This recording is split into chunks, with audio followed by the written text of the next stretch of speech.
Every morning, all over the world, dog owners get dragged down the street by an animal a fraction of their own body weight. They pull back. The dog pulls harder. They say no. The dog does not care. They arrive home frustrated and exhausted. The dog arrives home wired and unbothered. And tomorrow, the entire thing happens again. Here is what almost nobody tells these owners. Pulling back is the single worst thing you can do.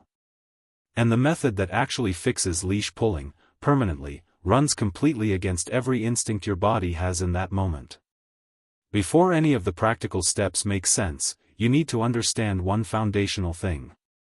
Your dog is not pulling to dominate you. There is no power struggle happening on the end of that leash. Dogs repeat behaviors that produce results, that is the entire explanation. Every single time your dog pulls forward and you follow, their brain receives the same simple lesson: pulling moves me toward what I want. It does not matter that you are frustrated. It does not matter that you said no out loud. What matters to your dog is the outcome. Pull forward, reach the interesting smell. Pull forward, get closer to the other dog. Pull forward, arrive at the park faster. The behavior gets reinforced on every single walk by the simple, undeniable fact that it works. When you pull back against a dog who is already pulling, two things happen simultaneously, and both work against you. The first is something called the opposition reflex, a hardwired neurological response present in dogs. When pressure is applied against their body, they automatically pull against it. This is not a choice your dog is making. It is their nervous system responding the only way it knows how. You are not correcting anything. You are triggering an automatic physical reaction. The second is arousal. A brief tug of war on the leash raises a dog's arousal level, and an aroused dog pulls harder, not less. The very correction most owners reach for instinctively is the one most likely to intensify the exact behavior they are trying to stop. The system that actually works operates on one single principle, and everything else builds from it. Pulling never moves the dog forward. Not once. Ever. Before changing any behavior, the equipment needs to change. Flat collars and retractable leashes are the two most common tools that actively reinforce pulling without owners realizing it. A flat collar at the base of the neck, attached to a standard leash, creates a direct pressure feedback loop. Pulling forward slightly releases the pressure on the neck, which teaches the dog to pull more in order to find that relief. Two pieces of equipment change the physics of the entire walk. A front clip harness, where the leash attaches at the chest rather than the back, and a fixed leash between roughly 4 and 6 feet. When a dog wearing a front clip harness pulls forward, the chest attachment rotates their body back toward you instead of allowing forward momentum to build. It does not hurt the dog. It does not punish anything. It simply removes the mechanical advantage that pulling used to provide. Fit matters. The chest strap should sit across the breastbone, not riding up into the armpit. 2 fingers should slide comfortably under every strap. Make the equipment switch before attempting any of the behavioral steps that follow. This is the foundation of the entire system, and the piece most owners abandon too early because it feels painfully slow. It is slow. That is correct, and that is fine. The rule is absolute. The moment the leash goes taut, you stop completely. Not slow down. Not say a command. Stop. Plant your feet. Become immovable.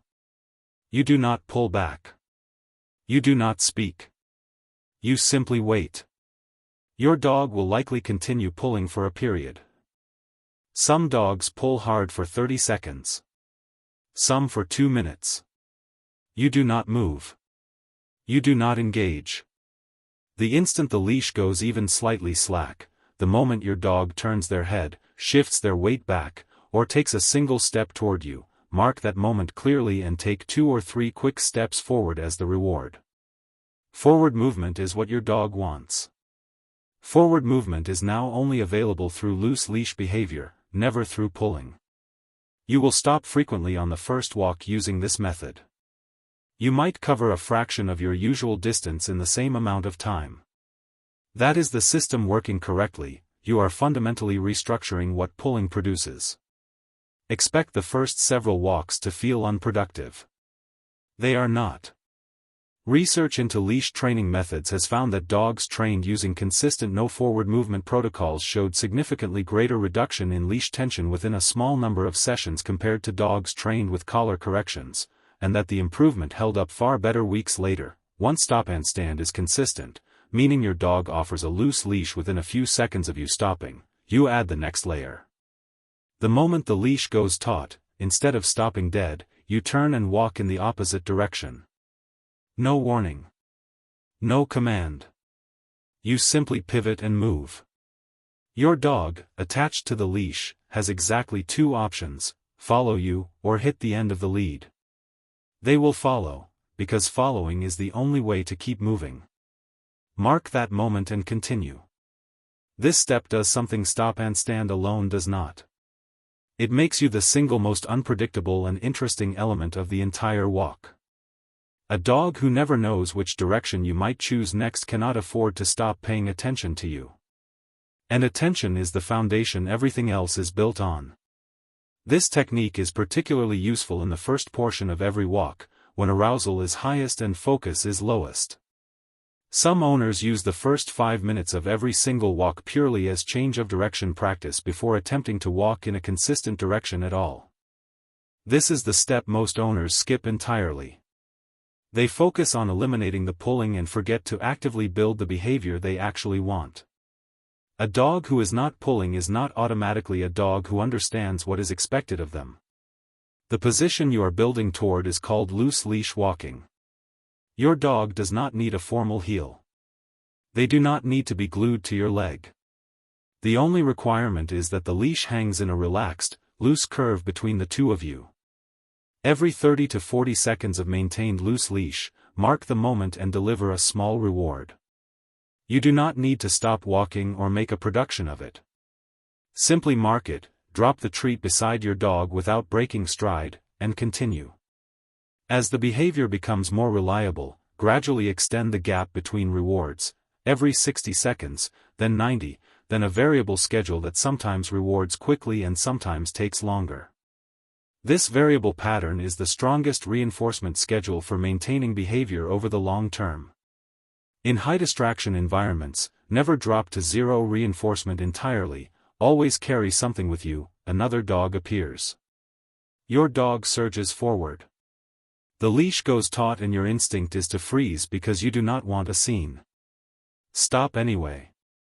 If the distraction is too significant in that moment, add distance, cross the street, walk away, and gradually decrease that distance over weeks as the behavior strengthens. Never allow a pulling surge toward another dog to succeed, even once. Your dog has been walking beautifully for days and suddenly starts pulling again. This is normal. Learning a new pattern is never a straight line, and a bad walk does not erase the progress already made. Return to more frequent rewards, simplify the environment for a few sessions, and continue. Other people walk your dog, a partner, a family member, a dog walker, and they do not follow the system consistently. This is one of the most common reasons leash training quietly fails. A dog who has learned that pulling does not work with you will pull freely the moment someone else lets it work. The system only functions if every single handler stays consistent. Brief everyone involved. Agree on equipment. Walk together until everyone applies the method the same way, equipment that removes the mechanical advantage of pulling. Stopping completely so forward movement is never rewarded for the wrong behavior. Changing direction to build active attention. Rewarding the loose leash position you actually want. Applied consistently, across every walk, with every person who handles the leash, this approach produces a noticeably different dog within 4 to 6 weeks. Not a dog who merely tolerates the leash. A dog who has genuinely learned that staying close to you is the way the walk actually works. It feels slow at the start because it is rebuilding something your dog has practiced thousands of times before. But every system that lasts starts that way. Subscribe to Raffaloo, Remy learned this too. So can your dog. Paw prints.